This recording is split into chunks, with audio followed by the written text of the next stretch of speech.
মৃত্যু ধনী আর গরিবকে বরাবর করে দিবে, মৃত্যু সুখী আর দুঃখীকে বরাবর করে দিবে, মৃত্যু আনন্দ এবং বেদনাকে সমান করে দিবে, মৃত্যু অট্টালিকা আর কুড়ে ঘরের মানুষকে কি করে দিবে?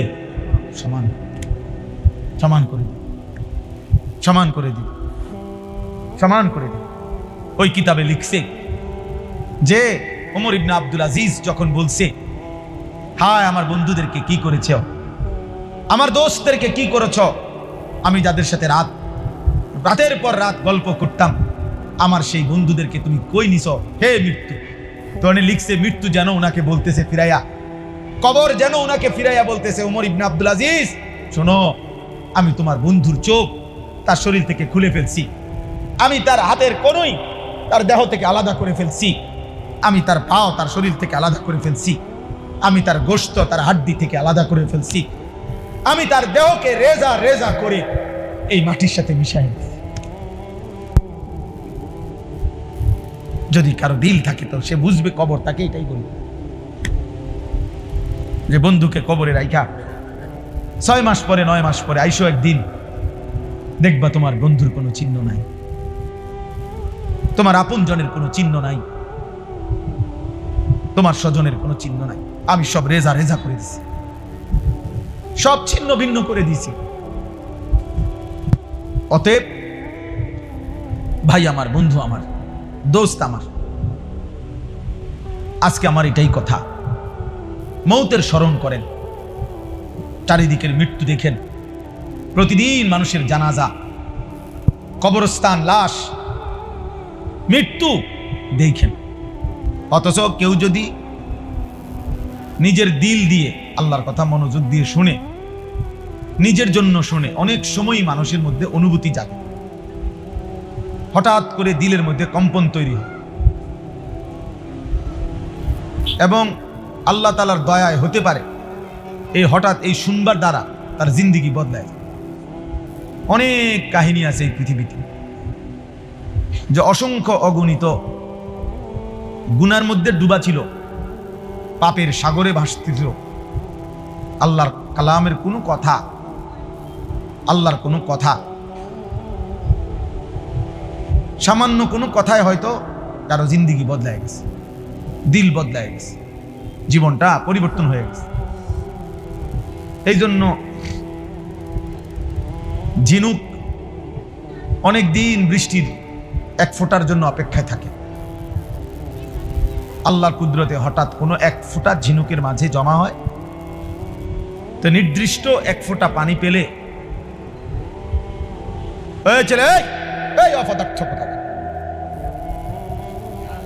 বলা হয়েছে না বেটা মোবাইল করতে না, ওটো মিয়া, মোবাইলে তোমার ভিডিও করা বাকি থাকলে বাইরে যাও, খাম খেয়ালি কোথাকার। আমরা সুন্দর করে বলছি কিনা বলেন? আমি তো এটাই বুঝাইতেছি নাকি? সে এখনো করতেছে। তো কানে যদি কোনো কথাই শোনা না যায়, না পৌঁছে, তো হবেটা কি? বলে লাভ।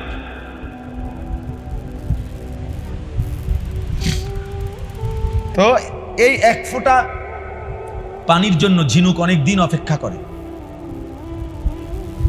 আল্লাহর কুদরতে নির্দিষ্ট ফোঁটা পানি যখন পড়ে, ঝিনুক বন্ধ হয়ে যায়, এবং নির্দিষ্ট সময় পরে ওই ফোঁটা পানি থেকেই মণিমুক্তা তৈরি হয়। এই জন্য আল্লাহ তাআলার দয়ায় বান্দা অনেক সময় সামান্য কথায়, অল্প কথায় গুনাহ ছেড়ে দেয়, জিন্দেগি বদলায় ফেলে। এই জন্য আল্লাহর দয়ায় কোরআনুল কারীমে আল্লাহ তাআলা বারবার এটা বলছেন যে আমার কথা মনোযোগ দিয়ে শোনো, ফাসতামি লিমা ইউহা।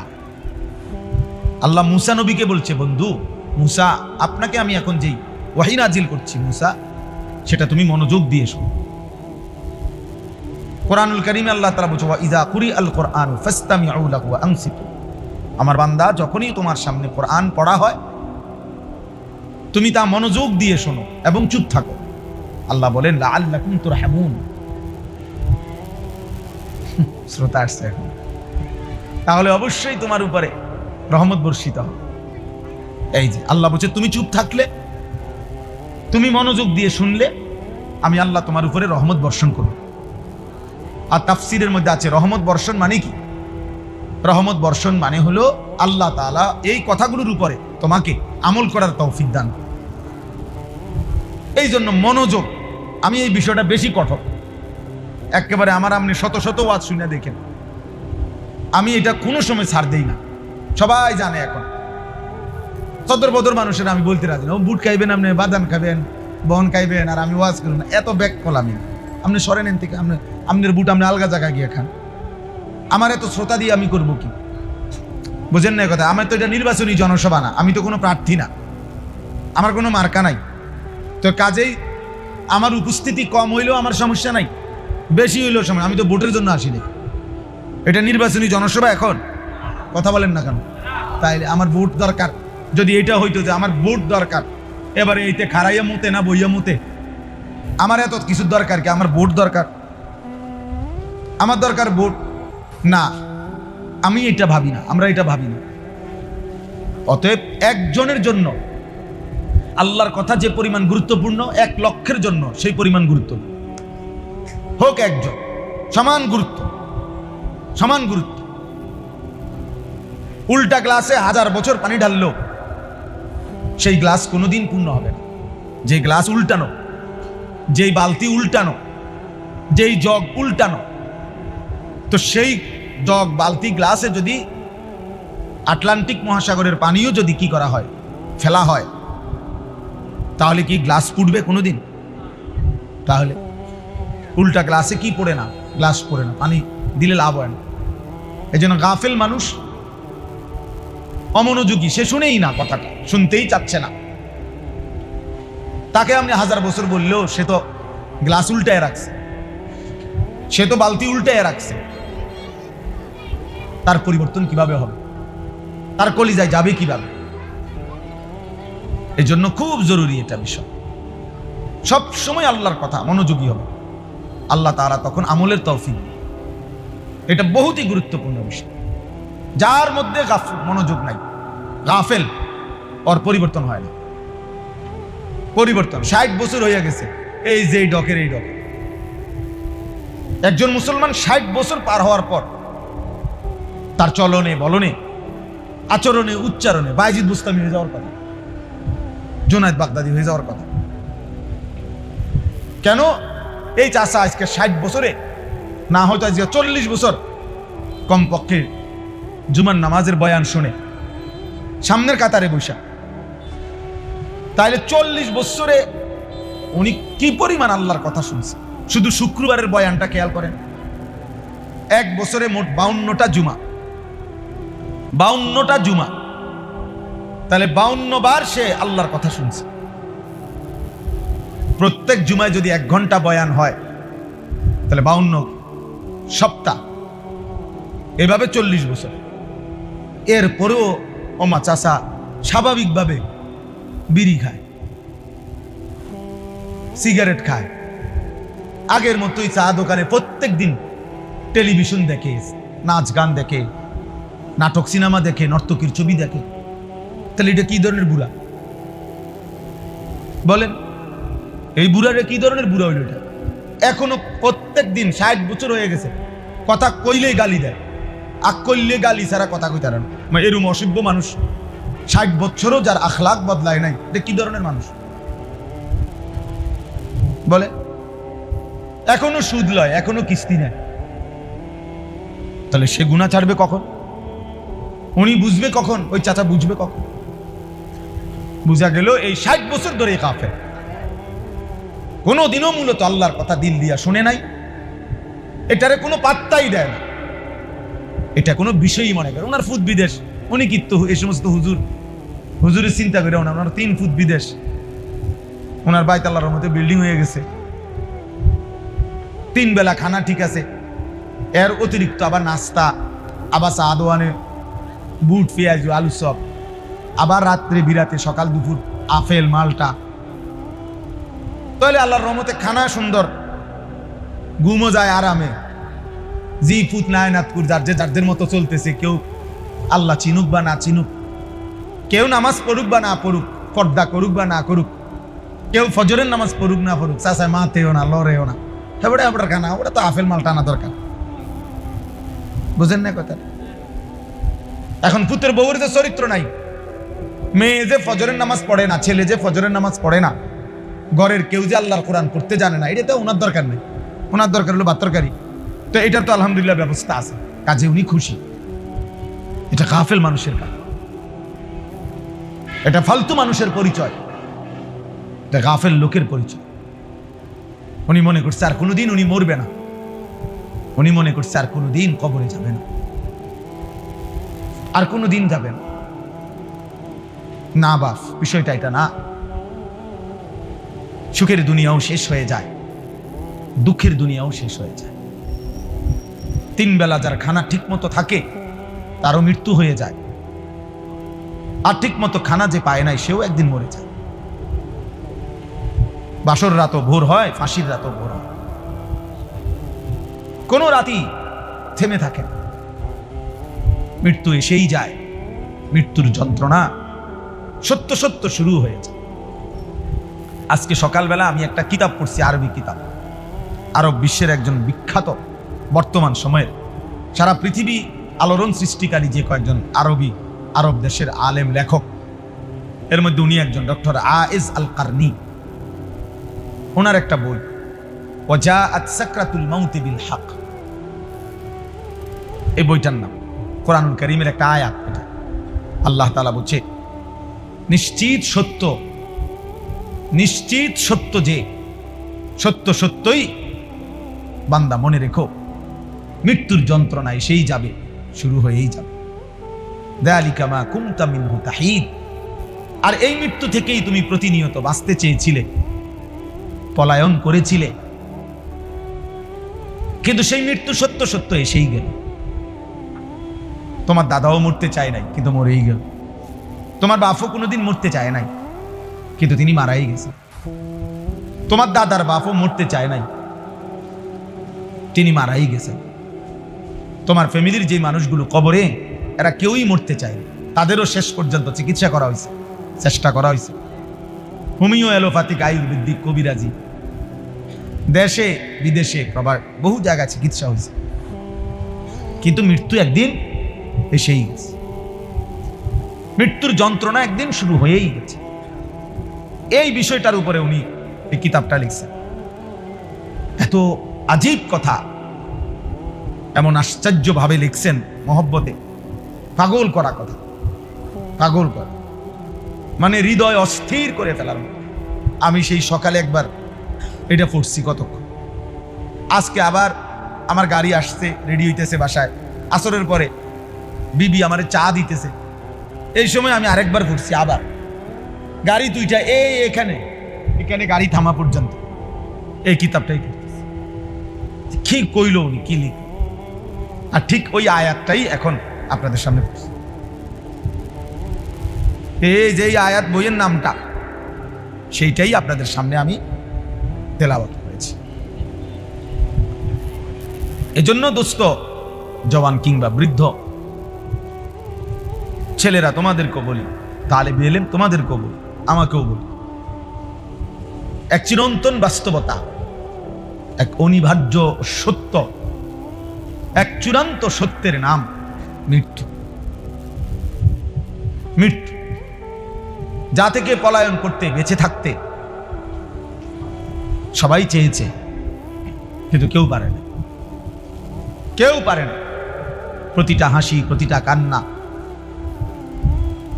প্রতিটা দুঃখ যন্ত্রণা শেষ পর্যন্ত থামায় দিছে মৃত্যু। ওই কিতাবের মধ্যে একটা আশ্চর্য কথা আছে, সবগুলোই আশ্চর্য। ওই কিতাবে একজন বিশ্ববিখ্যাত ইসলামের ইতিহাসের খলিফা ছিলেন ওমর ইবনে আব্দুল আজিজ রাহমাতুল্লাহ আলাইহি। জগৎ বিখ্যাত ইসলামের ইতিহাসে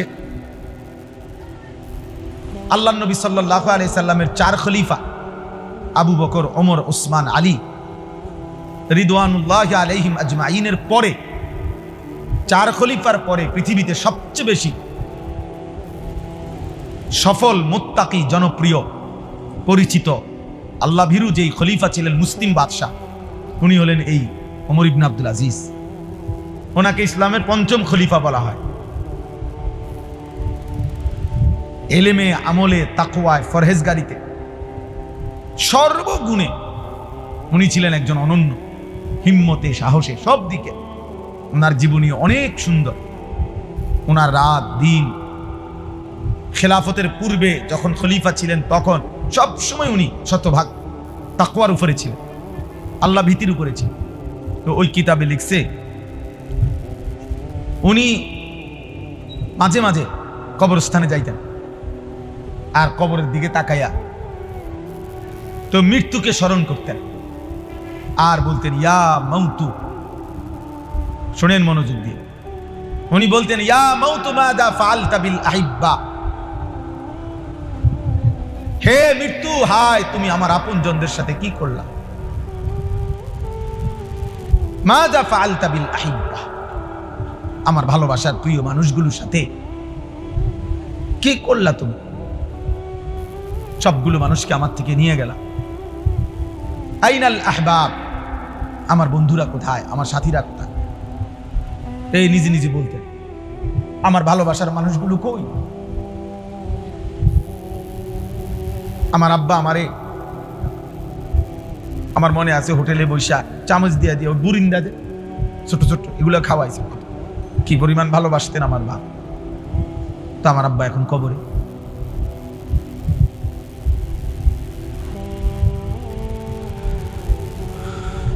আইনাল আসদিকা, উনি বলতেন আমার বন্ধুরা কোথায়, আমার বন্ধুরা কই। আইনাল জুল্লাস, অর্থ হলো আমি যাদের সাথে বসতাম তারা এখন কই। আইনাস সাম্মার, যাদের সাথে আমি রাত জেগে কথা বলতাম, রাতের পর রাত, আমার সেই দোস্তরা কোথায়।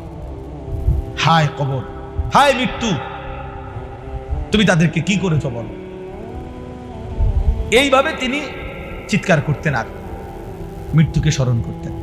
অর্থাৎ বুঝাইতে চাইতেন যে হায় মৃত্যু তো আমার একে একে বহু আপনজনকে কি নিয়ে গেল, আপনজনকে নিয়ে গেল। এজন্য দোস্ত, এটা চিরন্তন বাস্তবতা। এই সমস্ত নসিহত, এই ওয়াজ, এই উপদেশ, এই মাহফিল, শত শত হাজার হাজার ওলামায়ে কেরামের এই সমস্ত কথাবার্তা, চোখের পানি, আল্লাহ ওলিদের, প্রিয় বান্দাদের, সবকিছুর মূলে মৃত্যুর প্রস্তুতি, আখিরাতের প্রস্তুতি, মৃত্যু পরবর্তী জিন্দেগির প্রস্তুতি। দুনিয়া এমন এক জায়গা ভাইয়া, তেমন কোনো প্রস্তুতি না নিলেও দুনিয়া পার হয়ে যায়, চলে যায়, রিজিক মিলে যায়। পঙ্গু, প্যারালাইজড, অন্ধ, বোবা, বধির, অসল, অক্ষম, উপার্জনহীন, সকলেই কোনো না কোনো ভাবে রিজিক মিলে যায়, রিজিক মিলে যায়। আমি এক জায়গায় বাংলাদেশে একটি জেলায় একজন ভাইরে দেখছি, ওনার একটা ছেলে আছে, বাচ্চাটা সোজা হইয়া বসতে পারে না, কোলে করে রাখে। বাচ্চাটা এত বড় ছিল, যখন দেখাইছিল আমার, বাচ্চাটা ঠিক এত বড়, বাচ্চার মাথাটা এত বড়, বাচ্চার স্বাভাবিক শরীরের অংশের চাইতে মাথা 3 গুণ ভারী, এত বড়। আজকে প্রায় 6 বছর পরে আমি আবারও ওনারে জিজ্ঞাইছি আপনার বাচ্চাটার কি অবস্থা। হুজুর এই আগের মতো, বাচ্চাটা এখনো বাইচা আছে, শরীরটা ছোট, মাথাটা অনেক বড়। কিছুদিন পর পর মাথার থেকে কি যেন পানি বের করতে হয়, অনেক টাকা চিকিৎসায় খরচ হয়, সামান্য উপার্জন করে। কিন্তু প্রত্যেক মজলিসে বয়ানে ওলামাদের কাছে যায়, আসা যাওয়া করে, তার সংসারে কি পরিমাণ পেরেশান। কিন্তু আমার প্রশ্ন হলো, সেই অক্ষম বাচ্চাটারও রিজিক মিলে যায়। তো দুনিয়া তো দোস্ত কোনো না কোনো ভাবে মিলেই যায়, মিলেই যায়। যে মানুষ কোনোদিন পৃথিবীর কোনো কিছু চোখে দেখে নাই, সেই অন্ধ লোকটাও কোনো না কোনো ভাবে খায়, খায় না? কি বলেন? তাহলে কিন্তু আখিরাতের প্রস্তুতি, মৃত্যুর প্রস্তুতি, পরকালের প্রস্তুতি, নওজোয়ান বাবারা, এটা মূল পরিস্থিতি। মূল ফিকির। আল্লাহ নবী সাল্লাল্লাহু আলাইহি ওয়াসাল্লাম বলছেন, আকসিরু যিকরা হাদিমিল লাযযাত, আমার উম্মত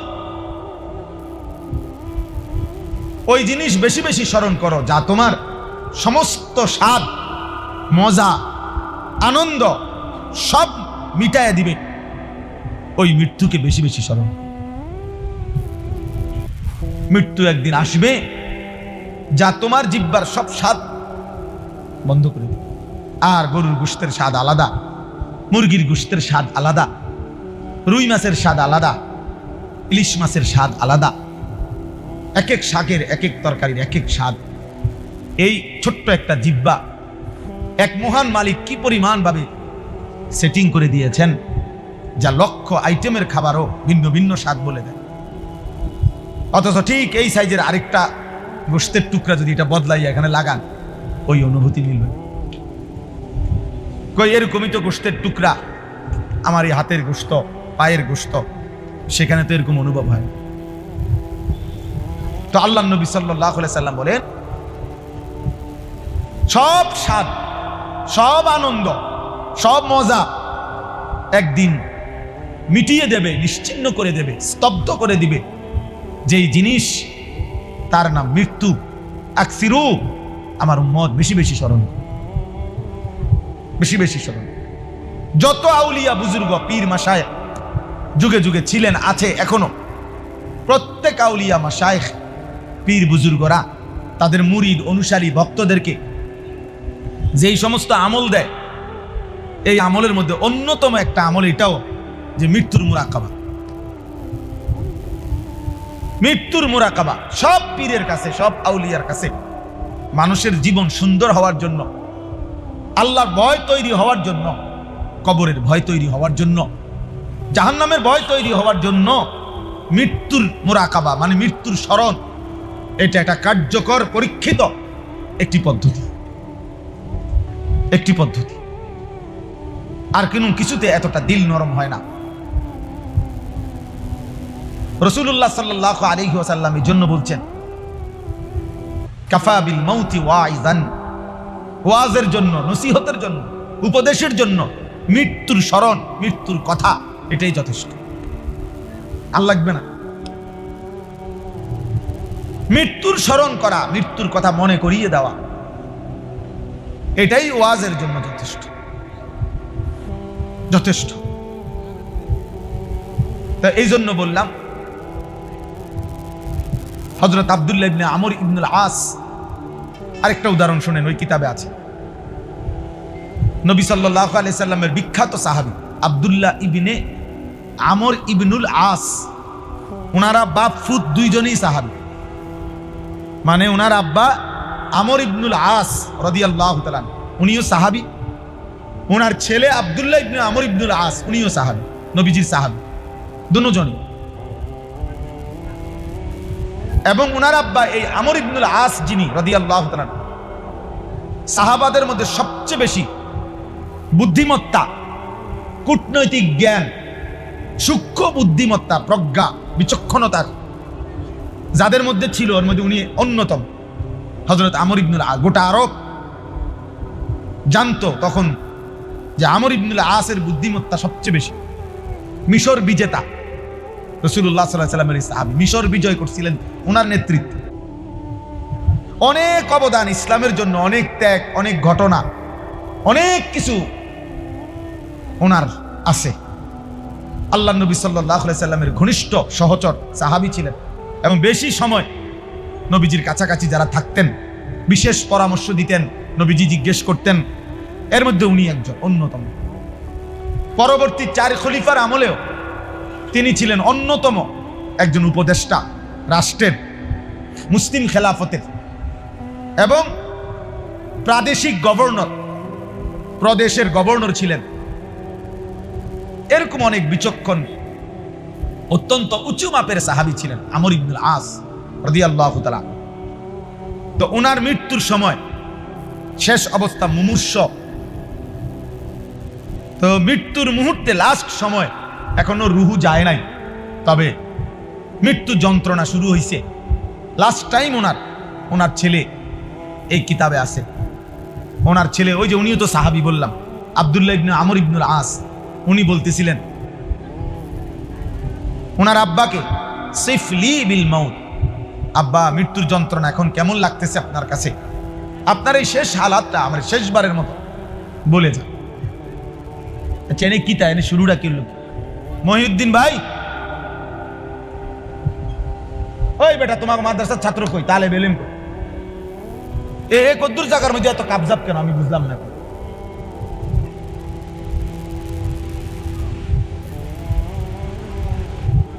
আশ্চর্য কথা, তো এখানে তো এটা তো কোনো স্টেশন না, এটা বিজরা বাজার এনে, বিজরা বাজার তো হেনে না।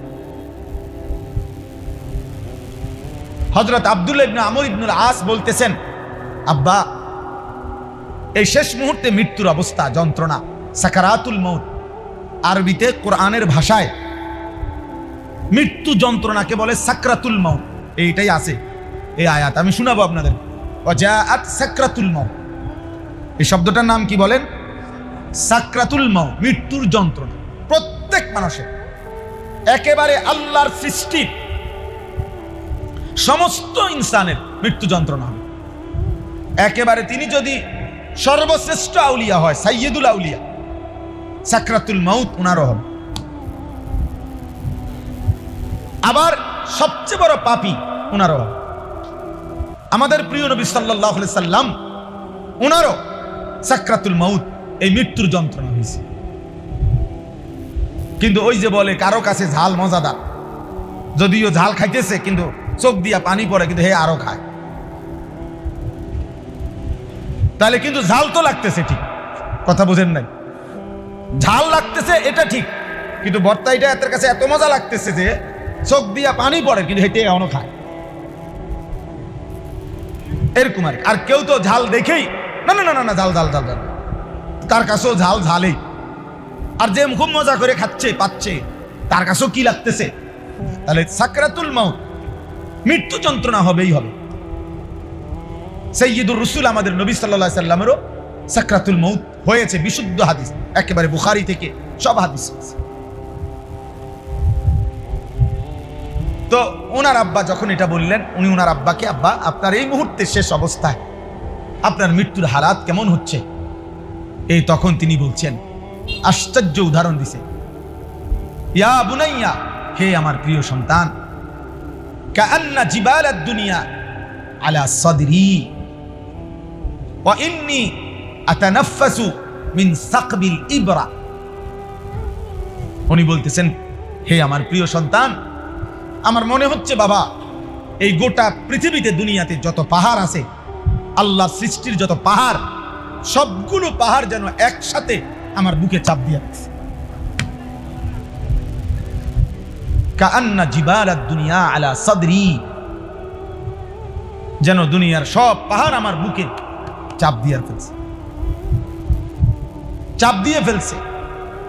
আর শুনেন, এরপরে তিনি বললেন, হে প্রিয় সন্তান, এই অবস্থায় আমি যেন ওয়া ইন্নী আতানাফাসু মিন সাকবিল ইবরা, একটা সুইয়ের ছিদ্র, সুইয়ের ছিদ্র পর্যন্ত না, সুইয়ের ছিদ্র কেন এত বড়? তাহলে একটি সুইয়ের ছিদ্র দিয়ে যেতটুকু জায়গা, আমি যেন এই এতটুকু জায়গায় নিঃশ্বাস নিতেছি। পৃথিবীর সবগুলো পাহাড় যেন আমার বুকে চাপ দিয়ে রাখছে, আর আমি যেন নিঃশ্বাস নিতেছি সুইয়ের ছিদ্র দিয়ে। একদ্দু হায়, উদাহরণ দিছে কেমন! অথচ তিনি জগৎ বিখ্যাত সাহাবী, জগৎ বিখ্যাত সাহাবী তিনি। এজন্য বাপ, এইমাত্র যেটা বললাম, আল্লাহ নবী সাল্লাল্লাহু আলাইহি সাল্লাম, তিনি পরিষ্কার হাদিসে আছে, নবী সাল্লাল্লাহু আলাইহি সাল্লামেরও মৃত্যুর পূর্ব মুহূর্তে আল্লাহ নবীর যখন এই সাকরাতুল মউত, মৃত্যু যন্ত্রণা শুরু হয়েছে, নবী সাল্লাল্লাহু আলাইহি সাল্লামের চেহারা মুবারক, কপাল মুবারক ঘামে ভিজে গেছে। আল্লাহ নবী সাল্লাল্লাহু আলাইহি সাল্লামের পাশে ছোট্ট পাত্রে আম্মা জান আয়েশা রাদিয়াল্লাহু তাআলা আনহা, নবীজির বিবি, এক পাত্র ছোট্ট, মনে করেন একটা বাটিতে পানি দিছেন। নবী সাল্লাল্লাহু আলাইহি সাল্লাম বারবার নিজের হাত মুবারক আঙ্গুল ভিজাইতেছিলেন পাত্রে। আর চেহারা মোবারক মুছতেছিলেন, এই ঘাম মুছতেছিলেন ওই পানি দিয়ে দিয়া। আর নবীজি তখন পড়তেছিলেন, আল্লাহুম্মা আইন্নী আলা সাকারাতিল মউত। আয় মাওলা, আপনার এই বন্ধুর মৃত্যু যন্ত্রণার এই মুহূর্তে আমারে আপনি সাহায্য করেন, সাহায্য করেন। আল্লাহুম্মা হাওবিন আলাইয়া সাকারাতিল মউত। এরপরে শব্দ বলছে এটা, আয় আল্লাহ, আপনার বন্ধুর মৃত্যু যন্ত্রণা সহজ করে দেন। সহজ তো অবশ্যই, তিনি বন্ধু, তিনি মাহবুব, তিনি হাবিব। তাহলে ধারণা করলেই তো বুঝবে যে পৃথিবীর সবচেয়ে সহজ, সবচেয়ে হালকা যন্ত্রণাই তো হবে বন্ধুরটা। কথা বোঝেন নাই? নবী সাল্লাল্লাহু আলাইহি সাল্লামের মৃত্যু যন্ত্রণাটাই তো হবে সবচেয়ে সহজ, সবচেয়ে হালকা। এটাই তো যুক্তির কথা, স্বাভাবিক কথা। সেটার অবস্থায় যদি বন্ধুর এই অবস্থা হয়, এরপরে হাদিসে আছে, এরপরে শব্দ নবীজি বলতেছিলেন, লা ইলাহা ইল্লাল্লাহ ইন্না লিল মাউতি সাকারাত। আল্লাহ আপনি ছাড়া কোনো ইলাহ নাই, হায় মৃত্যুর যন্ত্রণা বড় কঠিন। নবীজি ইন্না লিল মাউতি সাকারাত, মৃত্যু যন্ত্রণা বড় কঠিন, বড় কঠিন। এই জন্য দেখেন, খুদ রাসূল সাল্লাল্লাহু আলাইহি ওয়াসাল্লাম, সরদার দু আলম নবী সাল্লাল্লাহু আলাইহি ওয়াসাল্লাম, বন্ধু আমার, তিনি পর্যন্ত উম্মতকে শিখাবার জন্য মৃত্যু যন্ত্রণার এই হালাতটা তুলে ধরছেন, যেন উম্মত শিখতে পারে, উম্মত যেন বুঝে যে হায় আমার রাসূল যদি এরকম আচরণ করে থাকেন, বলে থাকেন, আমার কি হবে, আমার কি হবে, আপনার কি হবে। 30 বছর ধরে যে কোনো দিন সুদের ব্যবসা ছাড়ে নাই, হায় তার কি হবে। আজকে 30 বছর ধরে প্রতিদিন যে ওজনে কম দেয়, আহা সেই মুসলমানের কি হবে। আজকে 30 বছর ধরে যে নারী, যেই বোন, যেই মা, যেই বিবি বেপর্দা, আমার সেই বোনের কি হবে। আজকে খোদার 1 বছর, 2 বছর, 3 বছরে মুসলমানের যেই সন্তান কোনোদিন 365 দিনের 1 বছরে ফজরের নামাজ পড়ে নাই, সেই যুবকের কি হবে বলে। প্রত্যেক দিন ওজনে যে কম দেয়, হারাম উপার্জন করে, 2 নম্বরই ব্যবসা করে, আহা তার কি হবে, তার কি হবে। মৃত্যুর এই ভয়াবহ যন্ত্রণা থেকে সে কিভাবে বাঁচে, কিভাবে বাঁচে। কোরআনুল কারীমের মধ্যে আছে, খোদার কসম বা, কাল্লা ইদা বালাগাতিত তারাকি ওয়াকিলা মান রাক। আল্লাহ তাআলা বলেন, মালাকুল মউত আজরাইল যখন রূহ কবজ করতে আসবে, নাফরমান পাপীর রূহটা কলিজা থেকে টান দিয়া ছিঁড়ে ফেলবে। আর ফেরেশতা আজরাইল যখন ছিঁড়ে ফেলবে, প্রত্যেক নাফরমান পাপীর রূহ এই কণ্ঠনালীর কাছে এসে আটকায় যাবে, আর ভিতরেও যায় না, বাইরেও হয় না। আল্লাহ তাআলা বলেন, ওয়াকিলা মান রাক। আত্মীয় স্বজন আশপাশের সবাই বলবে, এখন তাকে চিকিৎসা করবে কে, সে যে ছটফট করতেছে, মাথা লাড়তেছে, এখন ঝাড়ফুঁক দিবে কে, আরে ডাক কবিরাজ ডাকো, বৈদ্য ডাকো, কে আসো, তারে ডাকো না, তারে বাঁচা। কিন্তু আল্লাহ বলেন, ওয়াজান্না আন্নাহুল ফিরাক। কিন্তু নাফরমান তো বুঝে ফেলছে আজ তাকে চলেই যেতে হবে। ওয়াজান্না আন্নাহুল ফিরাক ওয়ালতাফাতিস সাকু বিসাক। আল্লাহ তাআলা বলেন, ভয়ে, আতঙ্কে, কষ্টে এই নাফরমান তার 2টা পাও, 2 পায়ের গোসা, গোড়ালি একটা আরেকটার সাথে যেমন লাগিয়া রইছে, এতটুকু সাহস হবে না, শক্তি হবে না এই বেঈমান নাফরমান পাপীর যে পাওটা 1 সুতার নাড়াবে। আমি এই কয়দিন কি, এই শুক্রবার দিন, এই গত শুক্রবার 26 তারিখ আমার মাহফিল ছিল পাবনা।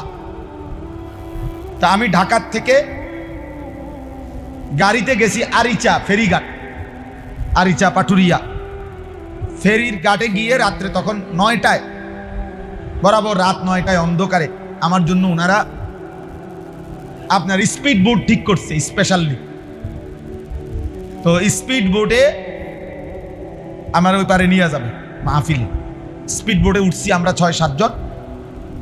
তো স্পিড বোর্ড এটা যখন ছাড়ছে অন্ধকার, আর যখন একটু সামনে গেছে আর ঢেউ বাড়ি মারতেছে, 31 মিনিট সময় লাগছে প্রায় যাইতে ওই পারে।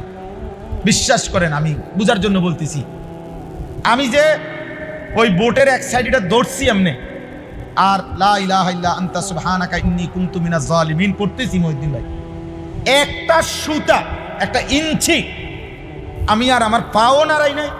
আত না আমার ডরে যে পাও নাড়ালে নি পড়ে যায়, হাত নাড়ালে নি কি হয় পড়ে যায়, এমন ভয় লাগছে ওই মাথা যাওয়া পর্যন্ত যে হাত পাওটাও নাড়াইবা মনে হয় যেন নিঃশ্বাসটা ফেলবার সাহস হচ্ছে না, নিঃশ্বাস ফেলবার সাহস হচ্ছে। তো আল্লাহ তাআলা কোরআনে বলেন ওয়ালতাফাতিস সাকু বিসাক, মানে এক পায়ের গোছা আরেক পায়ের লগে ভাবে মিলে যাবে নাফরমানের। মৃত্যুর যন্ত্রণায় রুহু বাইরও হয় না, ভিতরেও যায় না, এই অবস্থায় সে পাওটাও নাড়াইবার শক্তি পাবে না। এই অবস্থায় এরপরে কোন কাগজ অথবা আরো উদাহরণ দিছে, মনে করেন কোন শিকের মধ্যে, শিক কাবাব খাইছেন যারা, শিকের মধ্যে গোশত আস্তে আস্তে একটু একটু করে দিয়া এরপরে আগুনে পোড়াইলে শিক কাবাব হয়। এই শিক কাবাবের কাবাব যেমনি টাইনা টাইনা খুলে, সিরা সিরা খুলে শিক থেকে, তো কিতাবের মধ্যে আছে মালাকুল মউত আজরাইল ওই নাফরমানের রুহুটা এইভাবে টাইনা টাইনা ছিঁড়া ছিঁড়া তার এই রুহুটা এখান থেকে বের করে, এখান থেকে বের করে। কে হবে সেদিন আমার, কি হবে বেনামাজি ছেলে তোমার? হ্যাঁ উঠাও, এই অপদার্থ ছবি উঠাও, তোমার বাপ চাচা 14 গোষ্ঠীর ছবি উঠাও, তোমার মুরব্বীরা এখানে বসা আছে তাদের ছবি উঠাও। জীবন একটাই, মোবাইল, আর কোনো কিছু না, আর কিছু নাই। এই কিশোর যুবক ছেলেদের বর্তমান হালাত হইল, যার একটা মোবাইল আছে, যার একটা মোটরসাইকেল আছে, যার একটা হারাম নষ্ট চরিত্রহীন কোনো মেয়ের সাথে সম্পর্ক আছে, কিছু অসৎ সমবয়সী বন্ধু আছে, আড্ডা দইন না, খালাস, এই 4টা জিনিস আছে, সে 7টা মহাদেশের বাদশা। আমিন। সে বাংলাদেশের না, সে হলো গোটা পৃথিবীর বাদশা। তার মোটরসাইকেল সালারি দেখলে আপনি বুঝবেন এতে বাদশা। তার পূর্বপুরুষে ছিলেন নবাব সিরাজউদ্দৌলা, তে বাদশা আকবরের নাতি। ব্যবসা দেখলে বুঝো, সে 7 মহাদেশের মালিক। তার চুলের পেখম দেখলে মনে হয় যেন তার আব্বা জাতিসংঘের মহাসচিব, তে আমেরিকার প্রেসিডেন্ট তার বাবা। তার চলাফেরা দেখলে মনে হয়, অথচ বাবার একটা একটা টাকার জন্য তার বাপের হয়তো ঘাম অঝরে পড়তেছে, অঝরে পড়তেছে। আমি নিজ চোখে দেখছি একদিন, এই কয়দিন আগে, সিমেন্টের বস্তা নামাইতেছে। আমার এই স্মৃতিটা কতবার যে আমার মনে হয়েছে, এটা একটা লোকরে দেখলাম ট্রাকের থেকে সিমেন্টের বস্তা নামাইয়া থুইতে আছে গোডাউনে। আমি অনেকক্ষণ তাকাইয়াছিলাম। বিশ্বাস করেন, লোকটা একটা একটা বস্তা সিমেন্ট কাঁধে নেয়, পিঠটা এরকম বাঁকা হয়ে যাইতেছে, আর এটা যখন রাখে ছোট্ট একটা গামছা দিয়া বারবার এই ঘামগুলো মুছতেছে। কি পরিমাণ ঘাম তার শরীর, চেহারা, কপাল, গেঞ্জিটা, লুঙ্গিটা মনে যেন পানিতে ভাইসা গেছে, ভিজা গেছে। এইভাবে একটা একটা বস্তা সিমেন্ট। তো মনে করেন 1 বস্তা সিমেন্ট ওইখানে রাখলে সর্বোচ্চ 60 টাকা, 5 টাকা, কোথাও 10 টাকা সর্বোচ্চ। আমি খবর নিছি 10 টাকার বেশি নাই, 60 টাকা অ্যাভেলেবেল, 5-7 টাকা। মানে এক এক বস্তায় ওই ওরে দেয় আর লেবার যে মিয়া গোডাউনে ফেলা রাখে নিয়া। এই বেচারা যদি 50টা বস্তা সিমেন্টের বস্তা রাখে, চিন্তা করে দেখেন তো, তাকে 50 বার কোমরটা বাঁকা করতে হয় নাই? কথা বলেন না? 50 কেজি বস্তা নিতে সম্ভব এমনে? 50টা বার তাকে কোমরটা বাঁকা করতে হয়েছে। মহিউদ্দিন ভাই, এনে কি কোনো দোকান বসছিল? এর কি সমস্যাটা কি আমি এটা বুঝি না। এনে একটা ছেলে দাঁড় করান, আপনাদের মাদ্রাসার একজনকে দাঁড় করান, যে ভাই একটু তুমি পিছে গিয়ে কথা কোন খেতে না মাইদানের কথা কইতে বললাম, বারবার এখানেই কথা বলতেছে কেন আমি এটাই বুঝতেছি না। তাইলে বলেন, মানে একটা হিসাব বললাম, আরে 50 বস্তা সিমেন্টের বস্তা যদি লোকটা নামায়, এক একটা বস্তা 50 কেজির, বারবার তার কোমরটা বাঁকা হইছে, কি পরিমাণ ঘাম তার শরীর থেকে বাইয়া পড়ছে, বিনিময়ে 500 টাকা 10 টাকা করে ধরলে সেখান থেকে বেচারা হয়তো 500 টাকার একটা নোট দিছে তারে, এটা বাঙ্গাইয়া 200 টাকা হয়তো আপন ছেলের হাতে তুলে দিছে বাপ, তার হয়তো খরচ। তো এই 200 টাকার মধ্যে এই বাবার কি পরিমাণ ঘাম মিশে আছে, কিন্তু নাফরমান সন্তান, সন্তান নামের এই জানোয়ার এই 200 টাকা মোবাইলে ঢুকাইয়া সারা রাত উলঙ্গ ছবি দেখতেছে। এটা মানুষের বাচ্চা? এটা মানুষ না জানোয়ার? আপনার কি মনে হয়? বলেন না কেন? এটা মানুষ না জানোয়ার? এই একটি টাকার পিছনে তোর বাবার কি পরিমাণ ঘাম ঝরছে। তুই কামটা করলি কি? তুই কামটা করলি কি? তুমি মহিলা, তুমি জানো না তোমার স্বামী আজকে 12 বছর বিদেশে, একটা একটা টাকা, একটা একটা রিয়াল জমাইবার জন্য তাকে কি পরিমাণ ঘাম জড়াইতেছে। এমন কষ্টের জমানো বিদেশের টাকা বেচারা বুকে বাইন্দা বাড়িতে পাঠাইছে। তুই বেডি বাজারে বাজারে ঘুরা ঘুরা বেপরদা, তুমি বাজারে ঘুরা ঘুরা এই টাকা অনাদরে হিসাব ছাড়া স্বামীর এই কষ্টের টাকাগুলো শেষ করে দিতেছে। আহা, হাই মহিলা, কি করলো? নিজের আখেরাতটাও বরবাদ করলা, স্বামীর এই কষ্টের টাকাটাও নষ্ট করে দিল। মাল এটার দাম হইতো না 30 টাকা, হেবুডির একটা আইস দিছে, আইস দিয়ে কইছে আপা যে কোনো কারো কাছে 450 টাকা বেশি, সবাই দ্বারে দাম কইয়া কি আর লাভ আসেনি? ইতান সবাই কইয়া কি আর বুঝবনি? আমনে যেহেতু বুঝের মানুষ, আমনে 50 টাকা ছাড়, 400 টাকা, এই আফার লেগে চান, আফার লেগে চানে চার দাম হইলো 5 টাকা, আপনারে ধরাই দিছে 350 টাকা। মালের দাম হইতো না 30 টাকা, ব্যাগ লাফায় ঠিক চা খাইয়া বেটার লগে কথা টথা বইলে সুন্দর মাল নিয়ে আস,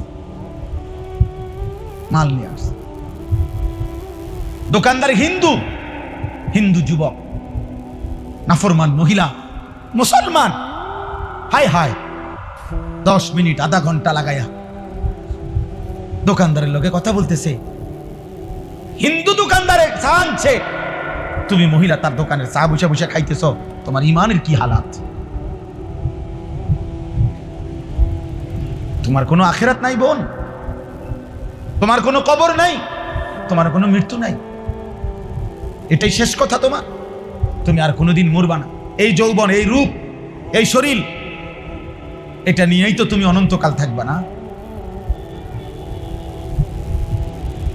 এই জন্য ছেলের আতঙ্ক করে বললাম, বাবা একটা ছেলে হলো, মনে রাখো বাবা, তোমার বাবার 1 ফোঁটা ঘামের দাম দিতে হবে।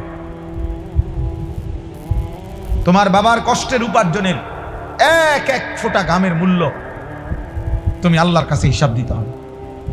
তুমি কেন অনাদরে অবহেলায় নষ্ট করো?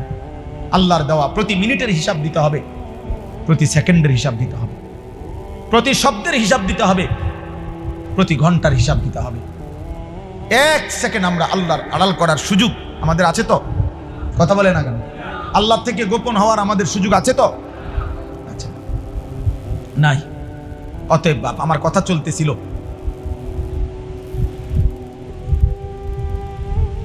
মৃত্যুর কথা বলিয়া, মৃত্যুর স্মরণ, মৃত্যুর যন্ত্রণা, সাকরাতুল মউত, এটা বড় বেশি ভয়ানক।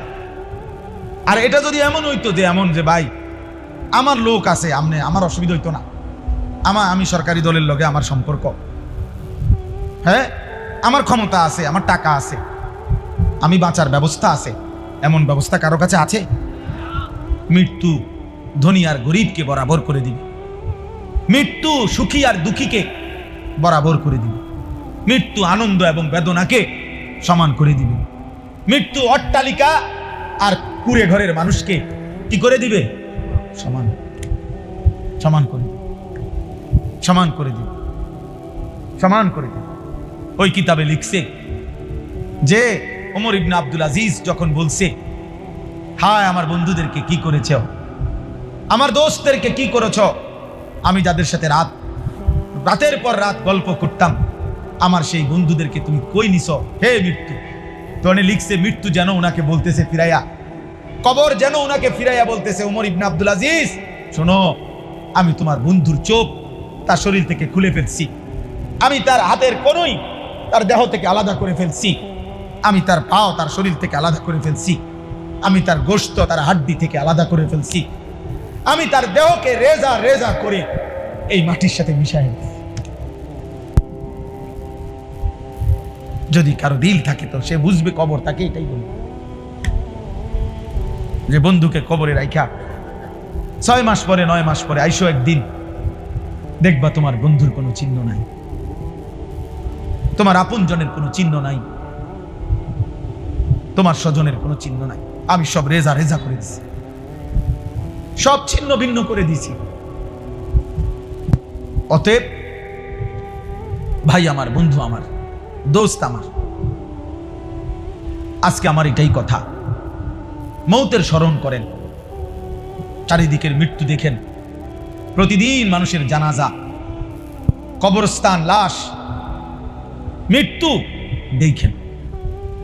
আর যদি এই মৃত্যু দেখে, জানাজা দেখে, কবরস্থান দেখেও চলে বেটা থেকে বেটা বাইরে বেটা ফালতু কোথাকার। তুমি বলো না ভাই, আপনারা দেখেন না, ওরে ও কেন মোবাইল খুললো আবার এতবার বলার পরে? তুমি এই রঙেই তো তোমার জীবন যাবে, ঠিক না? পৃথিবীতে তোমার উপরে, তোমার ফ্যামিলির উপরে কোনোদিন আর আযাব গজব আসবে না, কারণ তুমি যে সারা রাত নারী দেখো, ছবি দেখো, উলঙ্গ দৃশ্য দেখো, এক ওয়াক্ত নামাজ পড়ো না, আল্লাহ নাই, হালাল হারাম বলতে কিছু নাই। এই অবস্থাতেই তো আমাদের জীবনের সুখ, শান্তি, নিরাপত্তা মিলবে তো? তাহলে আমাদের ছেলেরা কি করছে? আমাদের বাবারা কিসের পিছনে শেষ করে দিতেছে হায়াত? কিসের পিছনে দাঁড়ায় রয়েছে বুড়া মিয়া সিয়াত দিয়া, এই ইট গাঁথে বিল্ডিং এর হেবড়া বইয়া রয়েছে, কোনো একটা ইটের মধ্যে নি কোনো বালু কম হয়, সিমেন্ট নি কোনো কম। বিল্ডিং হইতে হবে শতভাগ মজবুত। ফার্নিচার বানায় উনি তাকাই আছে, ফার্নিচারের বার্নিশ করে, এবার সারাদিন জাগাত বইয়া রয়েছে যাতে করে বার্নিশ দুর্বল না হয়, কারণ এটা সোফা, সোফার এত দাম, ইটের গাঁথনির এত দাম। আর ওনার ছেলে আজকে 365 দিনে কোনোদিন ফজরের নামাজ পড়ে না, বাপ নামের এই মানুষটার চোখে এক ফোঁটা পানিও না।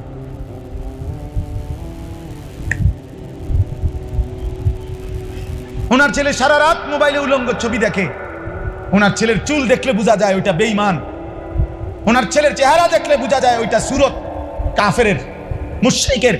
এক ওয়াক্ত নামাজ নাই, সেজদা নাই, পাক না ফাঁকের কোনো ধার ধারে না, পেশাব কইরা কি খারাইয়া মুতে না বইয়া মুতে না হাঁটতে হাঁটতে মুতে, খবরও নাই। কিসের টয়লেট পেপার, কিসের পানি, আহা। উনি সোফা বানায়, এবারটা সোফা বানায়, এবারটা বিল্ডিং করে, এবারটা ইটের মধ্যে পানি দেয়। করেন, ঠিক আছে বাবা, ঠিক আছে, চলে, কোনো অসুবিধা নাই। সব মিলাইয়া বাত্তারকারী তো, সব মিলাইয়া দুনিয়াই তো শেষ বুঝছেন তো, ঠিক আছে, যে যেটা বুঝা শেষ করে যান দুনিয়া। আখিরাত না বুঝলেও আখিরাতে যেতে হবে, আখিরাত বুঝলেও আখিরাতে যেতে হবে, কি না বলেন? কবর না বুঝলেও কবরে, কবর বুঝলেও কি কোনো অসুবিধা নেই। আমরা চিৎকার করে যাই, আমরা বলে যাচ্ছি, আমরা বলে যাচ্ছি। এই জন্য বললাম বাবা, মুসলমানের ছেলেরা, আমরাও বুঝি। আজকে তোমরা মনে রাখো বাপ, এই বেঈমান তারা থামবে না। আমরা যদি ঘুরে না দাঁড়াই, আমরা যদি আমাদের আল্লাহর কাছে চোখের পানি না ফেলি, আমরা যদি ঈমানের দাবিতে সাহসী হুঙ্কার দিতে না পারি, তাহলে এই ইহুদি, এই বেঈমানরা থামবে না। সে পরিষ্কার ঘোষণা দিছে, ইসরায়েলের প্রধানমন্ত্রী নেতানিয়াহু পরিষ্কার বলছে যে পৃথিবী এই কয়দিন আগে বলছে পৃথিবীতে যার কাছে একটি বড় মোবাইল আছে, স্মার্ট মোবাইল মানে বড় মোবাইলেরই, সে পরিষ্কার বলছে মনে রাখবেন তার কাছেই আমাদের ইসরায়েলের একটি টুকরা আছে। আপনি আমাদের সদস্য, আমাদের অংশ, বুঝছেন হিসাব? হ্যাঁ, ডাইরেক্ট তার ঘোষণা, এটা বক্তব্য দিতে সে, যার কাছে একটি বড় মোবাইল আছে। কারণ এই বড় মোবাইলের একটি মোবাইল এমন নাই যেটার কোনো না কোনো পার্টস কিসের ইসরায়েলের ছাড়া নাই। অন্যান্য দেশেরও পার্টস আছে, কিন্তু ইসরায়েলের পার্টস এখানে আছেই আছে। সে বলছে সে আমাদেরই সদস্য, আমাদের একটা টুকরা হলেও আছে। তাহলে পৃথিবীতে বড় মোবাইল ছাড়া বেওকুফ, এরম ছোট এই পিচ্ছি মোবাইল, এরম আমগো মতো বলদ একবারে অল্প আছে, এরম বেকুব আরো আছে। এই আমরা অল্প কয়েকজন এরম, আর সামান্য, আমি তো এটাই কইলাম, আরো আছে আমরা অল্প, মানে এরম বেকুব কম যে এখনো এই যুগে এই শুধু মোবাইল ব্যবহার করে। অল্প কয়েকজন বলদ থাকতে পারে, বাকি সব চালাকরা সবাই 24 ঘন্টা স্মার্ট মোবাইল। উনি মানুষও স্মার্ট, মোবাইলও স্মার্ট। ওরা মানুষও ব্যাক কল, এই জন্য আমার মোবাইলও ব্যাক। আমরা মানুষও আকামলা, এই জন্য মোবাইলও আকাম। আল্লাহ আমাদেরকে হেফাজত করেন। দোস্ত, বেঈমান আমাদেরকে ছাড়বে না, বেঈমান আমাদেরকে ছাড়বে না, ইচ্ছায় হোক অনিচ্ছায় হোক। বেঈমানের ষড়যন্ত্রের মুখোমুখি, জুলুমের মুখোমুখি আমরা হতেই হবে। আর সেক্ষেত্রে যদি আমরা আমাদের প্রস্তুতি, ঈমান, আমল, আমাদের মালিকের সাথে আমাদের সম্পর্ক না থাকে, আহা, আপনি চিন্তা করে দেখেন মাকসুদ ভাই, ওদের তো দুনিয়াবি অস্ত্র ক্ষমতা অনেক আছে, আমাদের ওই পরিমাণ দুনিয়াবি অস্ত্র ক্ষমতাও নাই, আছে, কথা বলেন না? আবার আজকে 10 বছর ধরে আমগর রবের সাথেও আমাদের মনে করেন অনেকের সম্পর্ক নাই। তাহলে আমরা নামাজও পড়ি না, হালাল হারামও মানি না, পাক নাফাকও মানি না, আমাদের ছেলেও নামাজ পড়ে না, মেয়েও পর্দা করে না, স্ত্রীও পর্দা করে না, আমরা ব্যবসাও করি সুদে কিস্তিতে, প্রতিদিন আমরা ইচ্ছা করে হাসতে হাসতে ওজনে কম দেই। তাহলে আমাদের আল্লাহর সাথেও আমাদের সম্পর্ক নাই, আমাদের দুনিয়াবি ওই পরিমাণ কাফের বেঈমানদের অস্ত্র ক্ষমতা প্রভাব প্রতিপত্তিও এখানে নাই। তা আমরা আছে কি আর? তা আমাদের চাইতে দুর্ভাগাকে আজ যদি এতটুকু হইতো যে তাদের নিচে জমিনে তাদের অস্ত্র আছে, আমাদের উপরে আমাদের আল্লাহর সাথে আমাদের গভীর রাত গভীরের তাহাজ্জুদের সেজদার চোখের পানির সম্পর্ক আছে, তাইলো রবের ফয়সালা এটা, মোমেন আমার সাথে থাইকো, আমি আল্লাহ মোমেনের বিজয়ের ওয়াদা দিলাম। ওয়াকানা হাক্কান আলাইনা নাসরুল মুমিনিন। রব্বুল আলামিন বলে, ঈমান যদি পূর্ণ হয় মোমেন, সমস্ত মুমিনকে আমি আল্লাহ সাহায্য করা আমি আল্লাহর হক। আমি ওয়াদা দিলাম, আমি আছি। ওয়াদাল্লাহুল্লাযীনা আমানু ওয়া আমিলুস সালিহাতি লা ইস্তাখলিফান্নাহুম ফিল আরদ। ওয়াদাল্লাহুল্লাযীনা আমানু মিনকুম। আল্লাহ বলেন, তোমাদের মধ্য থেকে যারা পূর্ণ ঈমানওয়ালা, পূর্ণ আমলওয়ালা হবে, আমি আল্লাহ ওয়াদা দিলাম। ওয়াদাল্লাহ, আল্লাহ বলেন আমার ওয়াদা, আমি ওয়াদা দিলাম বান্দা, পূর্ণ ঈমান, পূর্ণ আমল, পূর্ণ সেজদা আমারে যদি বুঝিয়ে দাও, লা ইস্তাখলিফান্নাহুম ফিল আরদ, আমি অবশ্যই জমিনের বাদশাহী বুঝায় দেব। বলেন বন্ধু, সাহাবায়ে কেরাম মনে করেন 10,000 সাহাবী নবীর সামনে বসছে, একটা কল্পনা করেন, এরকম নবীজি মনে করেন নসিহত করতে মসজিদে নববীর মিম্বরে বসছে। তো ধরেন নবীজির সামনে ওই মুহূর্তে, ইনসাফের সাথে ভাবেন, নবীজির সামনে মনে করেন 10,000 সাহাবী বসা, কয় হাজার? তাহলে 10,000-এর কারণে মনে করেন প্রথমে আছে কেউ, আবার একবারে লাস্টও তো আছে কেউ। মানে আমরা যেমন এনে ভাই আপনারা সামনে, তো ওই ভাইরা যে দাঁড়ায় আছে 2-1 ওনারা পিছনে না, তো তাহলে এভাবে 10,000 মানুষ বসতে গেলে তো সামনেও আছে, পিছনেও আছে, ডানেও আছে, বামেও আছে। আপনাদের বিবেক কি বলে? কল্পনা করেন তো যে 10,000 সাহাবীর মধ্যে ফজরের নামাজ পড়ে না কয় পার্সেন্ট? হিসাবটা বুঝছিনি ভাই, বিজয়ের হিসাব বুঝতে হবে। স্লোগান আমিও দিতাম, জানি স্লোগান, আমি আলহামদুলিল্লাহ ছাত্র জীবনে স্লোগানে প্রসিদ্ধ ছিলাম। আমার স্লোগান আলহামদুলিল্লাহ, আমি স্লোগানের লাগেও আমার অনেকে নিয়ে যাইতো যে স্লোগান দিতে বানি চল, স্লোগান কাহাকে বলে, স্লোগানের সেরা ছিলাম। আমার উস্তাদ আল্লামা ইসহাক ফরিদি রহমতুল্লাহ আলাই, যার কাছে আমি বুখারি পড়ছি, হুজুরে বলতেন আনিস চল কোথায় এই ডিপ্লোমা ইঞ্জিনিয়ার্স ইনস্টিটিউটে আজকে সেমিনার আছে, স্লোগান দিতে হবে। আমি চলেন পুরো এলাম, স্লোগান দিতে জানি আমি আলহামদুলিল্লাহ। ছাত্র জীবনে খুব স্লোগান দিতাম, ঘন্টার পর ঘন্টা স্লোগান দিতে পারতাম। মিছিল হইলে পাগল হয়ে থাকতাম যে মিছিল হইব কোন সময়, মিছিল হইলেই গিয়ে মাইক ধরতাম যে স্লোগান দিব আমি। স্লোগান তো দিলে হবে না বাপ। তাহলে আপনি কল্পনা করেন, প্রথম সাহাবি আর 10,000 নম্বর সাহাবি ফজরের নামাজ পড়ে না কয়জন? 5 ওয়াক্ত নামাজ পড়ে না কয়জন? হারাম রোজগার করে কয়জন? সুদ কিস্তির সাথে সংযুক্ত ছিল কয়জন? ওজনে কম দিছে কয়জন? এই হিসাবটা বুঝছেন? বিজয়ের হিসাব, বিজয়ের হিসাব এটা। কেন সাহাবায়ে কেরাম অর্ধ পৃথিবীতে, সারা পৃথিবীতে কালেমার পতাকা উড়াইলেন কিভাবে? মাত্র 30,000, অথচ কাফের 2 লাখ। মাত্র 10,000, কাফের 1.25 লাখ। এরকম মানে সৈন্য। আমরা কিতাবে স্পষ্ট পড়ছি, আশ্চর্য হবেন ভাই, কিতাবে স্পষ্ট পড়ছি ওমর রাদিয়াল্লাহু তাআলা আনহু একদিন এক যুদ্ধে হযরত খালিদ ইবনুল ওয়ালিদ রাদিয়াল্লাহু তাআলা আনহুকে জিজ্ঞেস করছেন, লম্বা ঘটনা, আমি শুধু ওই মূল কথাটা বলতেছি 1 মিনিট। যে ওনারে জিজ্ঞাসা করছে, খালিদ 60,000 কাফেরের বিরুদ্ধে যুদ্ধ করার জন্য তোমার সাথে কয়জন দিলে চলবে? তো উনি বলছে আমিরুল মুমিনিন ওমর। ওমর তখন খলিফা, ইসলামের দ্বিতীয় খলিফা। হযরত খালিদ ইবনুল ওয়ালিদ বলছে আমিরুল মুমিনিন ওমর, খালিদকে একা পাঠাইলেই চলবে, একাই পাঠাইলে চলবে। হযরত ওমর রাদিয়াল্লাহু তাআলা আনহু বলছেন, খালিদ অহংকার করলা, কথাটা বড়াই হয়ে গেল না? 60,000-এর মোকাবেলায় একাই লড়বা? হযরত খালিদ ইবনুল ওয়ালিদ বলছে, ওমর আমিরুল মুমিনিন, আল্লাহর কসম অহংকার করে বলি নাই, বরং আমার নবীর একটা হাদিসের কারণে বলছি। আমার নবী সাল্লাল্লাহু আলাইহি সাল্লাম বলছেন, মাসালুল্লাযী ইয়াযকুরু রাব্বাহু ওয়াল্লাযী লা ইয়াযকুরু রাব্বাহু মাসালুল হাইয়্যি ওয়াল মাইয়িত।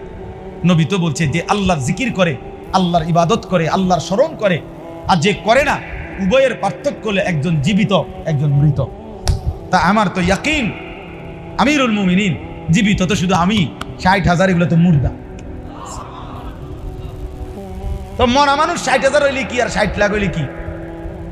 জীবিত তো আমি একাই, কারণ আমি তো আল্লাহর জিকির করি, আমি তো আল্লাহর গোলামি করি, আমি তো আমার মালিককে সেজদা করি। প্রিয় সন্তান আমার, একটা ছেলে হলেও তোমারে বললাম ভাই, আগামী দিনের ইসলামের জন্য তুমি না ফিরলে আল্লাহর দ্বীনের জন্য লড়বে কে বাপ? তোমার বয়স মাত্র 16, 18। আহা, তুমি যদি দ্বীনের জন্য কোরবানি না দাও, ইসলামের জন্য কোরবানি করবে কি? আল্লাহর দ্বীনের জন্য কে লড়বে? 60 বছরের বুড়া চাচা, ওনার তো শক্তি নাই, উনি তো দুর্বল হয়ে গেছে, উনি তো দোয়া করতে পারবে এখন। এই জন্য আমার কথা, মূল বিষয়, আমরা মৃত্যুকে স্মরণ করি, মৃত্যুর যন্ত্রণাকে স্মরণ করি। আমাদের রব আমাদের সব জানেন, আমাদের মালিক আমাদের 24 ঘন্টা দেখেন। আমাদের অন্তরের ভিতরে গভীরে যত চিন্তা, যত কুমন্ত্রণা, আল্লাহ তাআলা বলেন বান্দা আমি সব জানি। হৃদয়ের গভীরে তোমার কি আসা যাওয়া করে আমি সেটাও বুঝি বান্দা, আমি জানি বান্দা। এই পৃথিবীর কেউ টের পায় নাই তোমার মনে কি কি, আমি তো জানি। জানে, কথা বলে না, জানেন আল্লাহ। এই দেখেন, এবার তর্জমাটা শুনেন, আমার কথা শেষ। আমার 25-এ টাইম 8:20 বাজে আমার গড়িতে।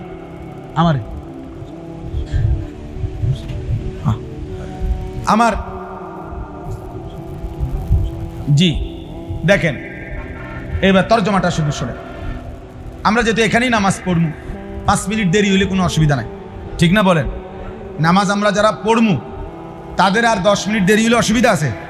আর যারা নামাজ পড়বে না, যারা তো তার আর আগে হইলে কি আর পরে হইলে কি, তো নামাজই পড়তো না, বুঝলেন না? তার তো কোনো টেনশনে নাই, বেচারার তো কোনো অসুবিধা নেই। হয়তো সবচেয়ে ভালো হলো কারণ পেরেশান মুক্ত, কারণ সে তো অপদার্থই, বেনামাজি। তার আর রাত কি আর দিন কি, তার মুতলেই কি আর না মুতলেই কি, বুঝেন না কথা? হ্যাঁ, এই জন্য বেনামাজি মনে রাখবেন, এই পৃথিবীর মধ্যে সবচেয়ে বেশি নির্লজ্জ বেহায়া কে? যার কপালে সেজদা নাই সে।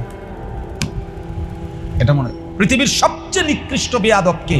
বেনামাজি। যে পৃথিবীর সবচেয়ে অসৎ কে? বেনামাজি। যার কপালে সেজদা নাই, তার চাইতে নিকৃষ্ট কোনো বেয়াদব, অসভ্য, অসৎ আর কেউ হইতে পারে? কেন বলে এত কঠিন কথা কইলেন কেন? কারণ হইল এত বড় সৃষ্টি জগৎ দিয়া যে তাকে লালন পালন করে, আরে মানুষ 10 টাকার বন আর 1 কাপ চা খাবাইলে মানুষ তার প্রতি কৃতজ্ঞতা বোধ থাকে যে বেটা আমারে গত সোমবারে 1 কাপ চা একটা বন খাওয়াইছে, এই মুহূর্তে লোকটা ডাক দিছে, মাত্র একটা সপ্তাহ হয় নাই, এখনই কেমনি কই যাইতাম না। কথাটা বুঝেন না? মানুষে একটা বেলা বিস্কুটের হক আদায় করতে গিয়া 3 ঘন্টা মিছিল করে না? মানুষ 1 কাপ চা, লাল চা, চাও না চার যাতো না, 1 কান বিস্কুট আর 1 কান বেলা বিস্কুটের হক আদায় করতে ঘন্টার পর ঘন্টা স্লোগান দেয়। 500 টাকা শেষ রাইতের ফজরের 1 টাইমের শেষ 500 টাকা, সকাল 10টায় ভোট, আর টেহাটা দিছে, শেষ টাকাটা দিছে 5টায়, মাঝখানে 5 ঘন্টার ব্যবধান, যাইয়েই হেরে ভোটটা দেয়। কারণ 500 টাকা দিছে, তার একটা বিবেকে বাদে যে না রে, আরো দিছে অনেকে, কিন্তু ইডি আর কইয়া লাভ নাই ভাই, তারা দিছে আরো অন্যান্যরা, কিন্তু কেউ দিছে 100, 200, 230, 40, তাও আবার ওই খাবাইয়া দাবাইয়া মিলাইয়া হয়তো আরো 50টা হইতে আরে ধরে বেড়া, ডাইরেক্ট 500 যে দিছে তার হক বেশি, তে শেষ টেয়ারা হয়ে দিছে। 500 টাকার হকের জন্য একজন অনুপযুক্ত ব্যক্তিকে ভোট দিয়ে দিল। তাহলে মানুষের ভিতরে যদি 500 টাকার কৃতজ্ঞতা এমন হয়, এত বড় কায়নাত, এত বড় সৃষ্টি দিয়ে যিনি লালন করছেন, পালন করছেন, হায় নাফরমান, তার প্রতি কি পরিমাণ কৃতজ্ঞতা হওয়া উচিত। তাহলে আপনার কি মনে হয়, এত বড় সৃষ্টি জগৎ দিয়ে যিনি লালন পালন করে, সেই মালিককে যে সেজদা করে না, তার চাইতে বড় বেয়াদব আর কেউ হইতে পারে? তার চাইতে বড় গাদ্দার আর কেউ হইতে পারে? তার চাইতে বড় নিমক হারাম আর কেউ হইতে পারে? যেন বেনামাজির চাইতে বড় কোনো নিমক হারাম নেই, বেনামাজির চাইতে বড় কোনো বেয়াদব নেই। ও নিকৃষ্ট বেয়াদব, ও গাদ্দার, ও সাংঘাতিক গাদ্দার। বলেন নাউজুবিল্লাহ, বলেন নাউজুবিল্লাহ। আচ্ছা, আর অল্প একটু ফ্যানের বাতাস যাই হইছে চলেন। এই জন্য দেখেন আল্লাহ তাআলা বলেন, আমি শুধু তর্জমা বলি, কোরআনুল কারীমের 26 নম্বর পারা, 50 নম্বর সূরা কাফ, এই সূরা আপনার তেলাওয়াত করেছি 16 নম্বর আয়াত থেকে আমি আপনাদের সামনে 22 নম্বর আয়াত পর্যন্ত তেলাওয়াত করছি। তাহলে কয়টা আয়াত হবে? 16, 17, 18, 19, 20, 21, 22, 7টা আয়াত, মানে 16 নম্বর সহ। তো আল্লাহ তাআলা বলেন, ওয়ালাকাদ খালাকনাল ইনসানা, আমি আল্লাহই অবশ্যই মানুষকে সৃষ্টি করেছি, ঠিক তো? ওয়া না'লামু মা তুওয়াসওয়িসু বিহি নাফসুহু, আমার বান্দা তার অন্তরের গভীরে যেই কথাগুলো আসা যাওয়া করে, শয়তান হোক, নফস হোক, অন্তরের গভীরে যে তাকে ওয়াসওয়াসা দেয়, কুমন্ত্রণাগুলো দেয়, আমি আল্লাহ আমার বান্দার সেই অন্তরের গভীর বিষয়গুলোও জানি। জানে তো? আল্লাহ বুঝে তো? আচ্ছা, ওয়া নাহনু আকরাবু ইলাইহি মিন হাবিলিল ওয়ারিদ, আল্লাহ বলে বান্দা, মানুষের দেহের মধ্যে ভিতরে এমন কিছু রগ আছে, যেই রগগুলো রক্ত সারা দেহে সার্কুলেশন হয়, মানে সারা দেহে রক্ত পৌঁছে, এমন কিছু নির্দিষ্ট কি আছে? রগ আছে। এই ঘাড়ের মধ্যেও এমন রগ আছে, এই পাশে যেখান থেকে সারা দেহে রক্ত কি হয়, একটা পাইপের মতো, একটা তারের মতো হয়। এখানের এই রগ ছিঁড়ে গেলে আপনার ওই মানুষটা মৃত্যু হবে, কারণ পুরা শরীরের রক্তের সমস্ত ধারাটা কি হয়ে যাবে? ছিন্ন হয়ে যাবে, কিছুক্ষণের মধ্যেই তার কি হয়ে যাবে? মৃত্যু। আল্লাহ তাআলা বলেন, যেই রগগুলোর রক্ত সঞ্চালন হয়, যেগুলো তোমার দেহের মধ্যে আছে আমি আল্লাহ তোমার বিষয় আদি জানার ক্ষেত্রে, তোমাকে দেখার ক্ষেত্রে আমি আল্লাহ তাআলা তোমার ওই রগগুলো যেগুলো তোমার দেহে বিরাজমান, আমি আল্লাহ তোমার তার চাইতেও বেশি কাছে, নিকটে, আমি তার চাইতেও বেশি কাছে থেকে তোমাকে দেখি, আছি, সামনেই আছি। আমি সামনে, আল্লাহ কোথায়?